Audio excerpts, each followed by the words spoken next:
Wow! Hello, kamusta na mga ka-sidecar? Sa video na to ay tuturuan ko kayo kung paano ang mag-buffing ng metal.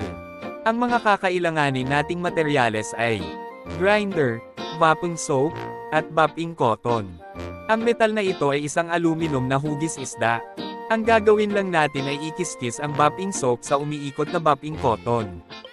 At pagkatapos nun ay handa na ang pag-buffing.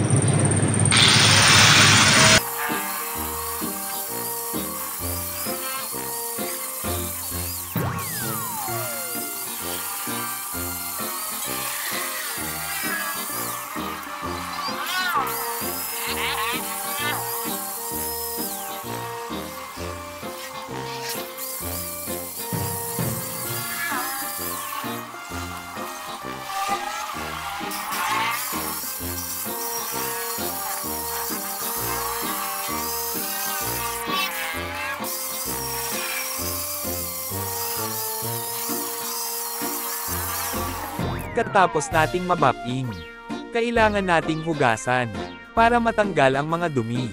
Ulit-ulitin lang ito hanggang kuminang. At kung nagustuhan ninyo ang video, paki-like, comment at paki-share na din. Thank you.